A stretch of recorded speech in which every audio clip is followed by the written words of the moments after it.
First begin by thanking you for having given us the time to come and see you. And we duly understand that you have constituency obligations on the 5th, so you will not be able to attend the event. So I must say it's a pleasure to be with you, and thank you for having us over. So I think you have some words for the audience who are awaiting your lovely speech. Thank you very much.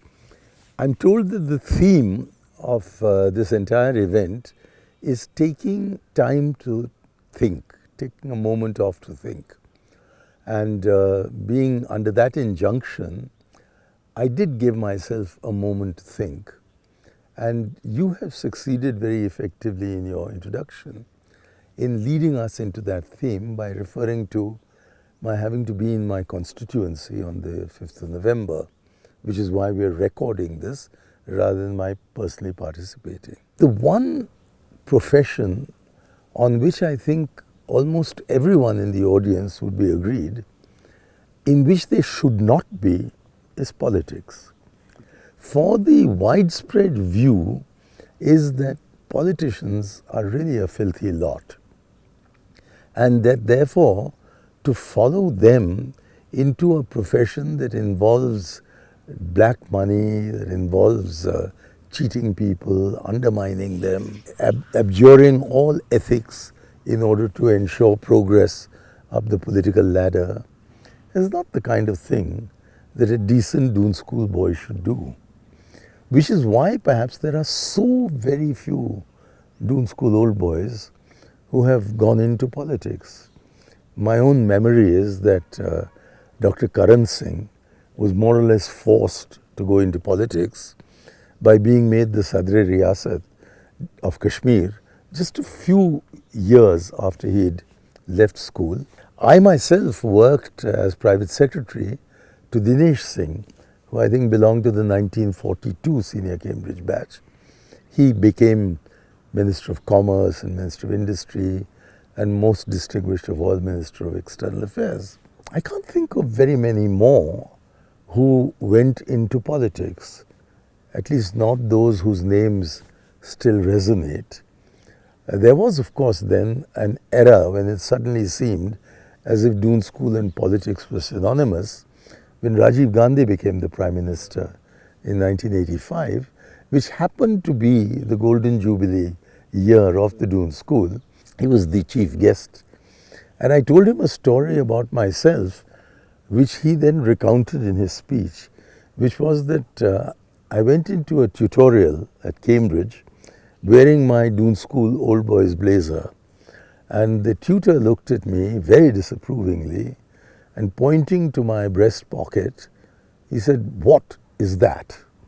So very proudly I replied, "That, sir, is the lamp of knowledge." And he replied, "A pity they didn't light it while you were at school." So Rajiv recounted this story, and then the newspapers attributed the whole story to him as if it had happened to him. So his time resulted in people saying that politics is full of DoSCOs. Actually, it wasn't. There were Arun Singh who went in with him and didn't remain for very long. And I can't think of anybody else who's from DoonSchool who figured there. But that's why I think till now you can count on your fingers DoonSchool boys who are in Parliament. So what I would like to ask this younger generation is whether they would be prepared to go into politics. For after all, in British politics, Eton and Harrow, Oxford and Cambridge are not only prominent, they were often very dominant. Apart from Rajiv Gandhi, there's no other Prime Minister who's been to DoonSchool. I forgot to mention Kamal Nath, and I should have mentioned Jyotiraditya Scindia. So this handful are there.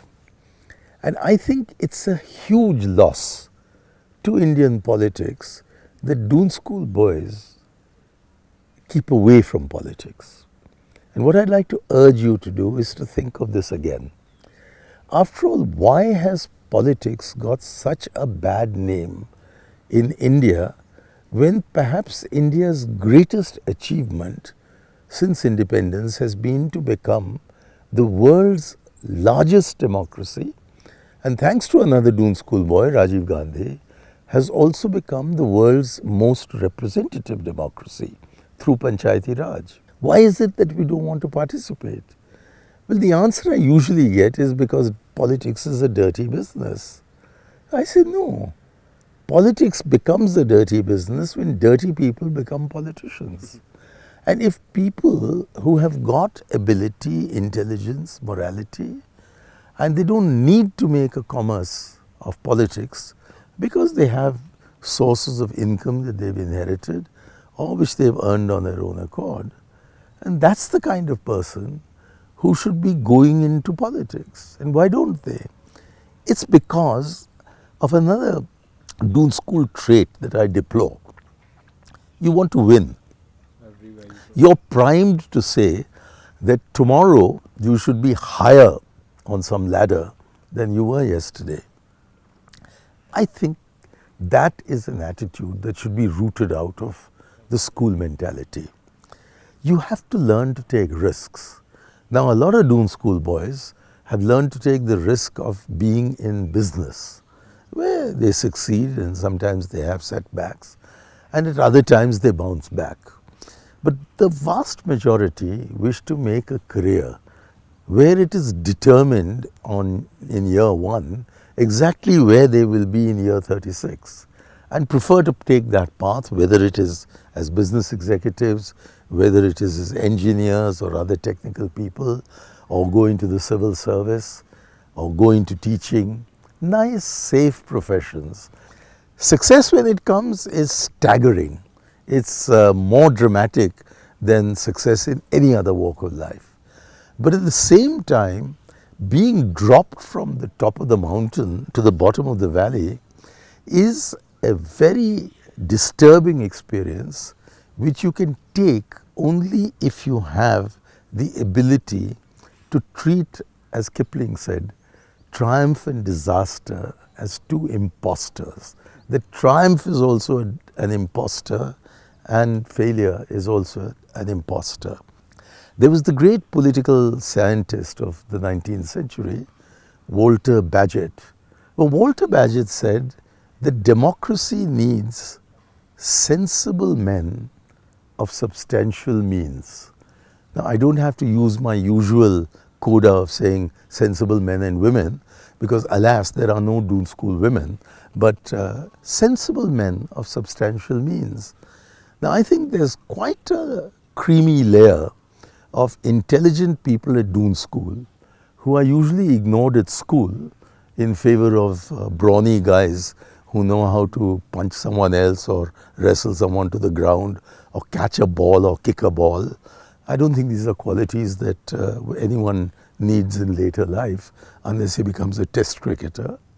These qualities are what get emphasized in the school, but nevertheless, whether you're a sportsman or whether you are a kind of intellectual or a geek, when you come out of DoonSchool, there tends to be a fairly widespread commonality of ethics and morality that you carry with you for the rest of your life. I just thought of R.P.N. Singh, his son. Amrinder, who was never without a red card while we were at school. We were in the same serving detail. And the only time I broke bounds was with him when we went behind the Rose Bowl into Patiala House, as it was then called, and I gave myself the excuse that after all I was only raiding his lychees and his mangoes, so that couldn't count as thievery. Anyway, Amarinder is there, you're absolutely right, I should have thought of him very much earlier on.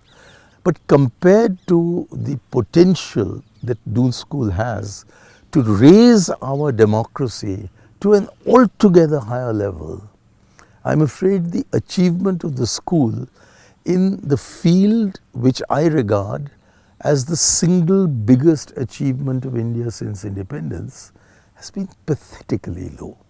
Unfortunately, unlike the IAS exam, you can't sit an exam to become a politician.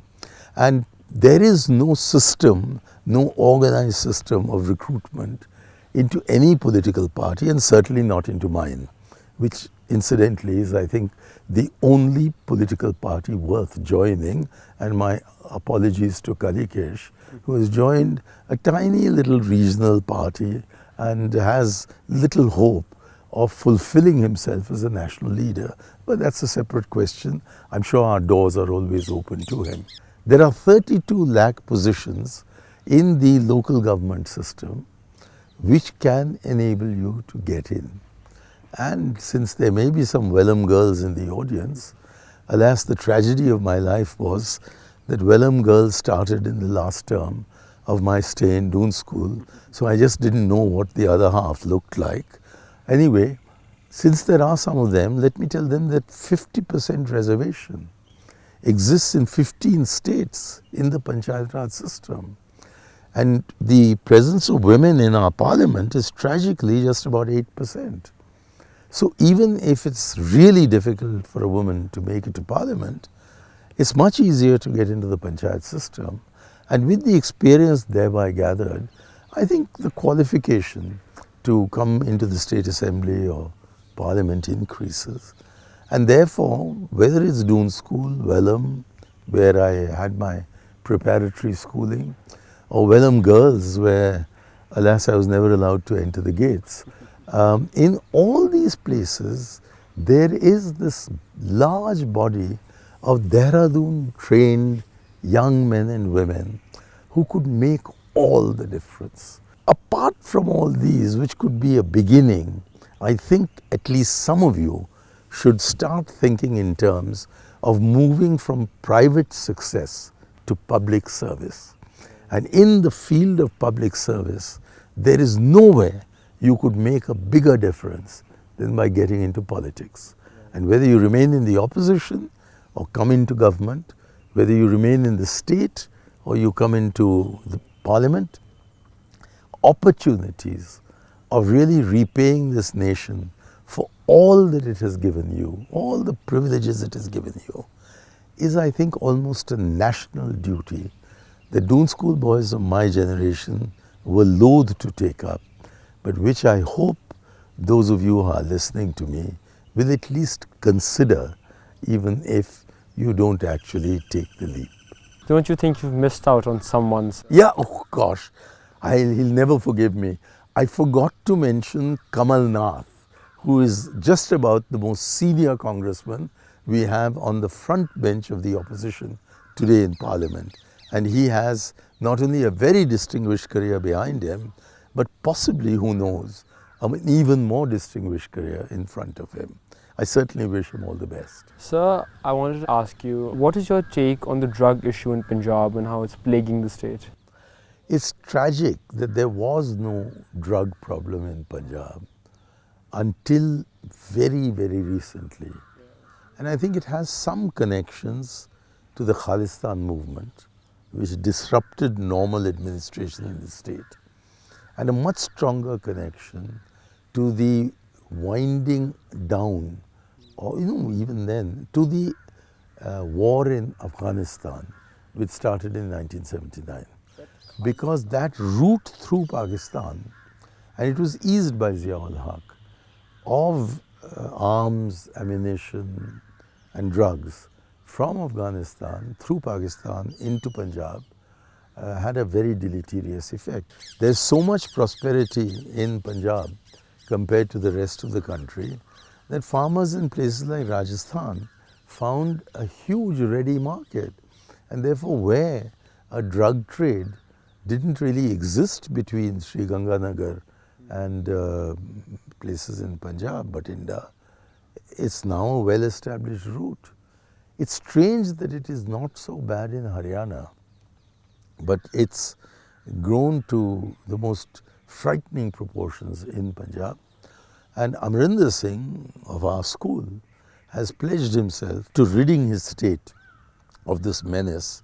And if he succeeds, it's not just this generation of Punjabis, but I think generations and generations to come of Indians who will carve Amarinder's name in letters of gold.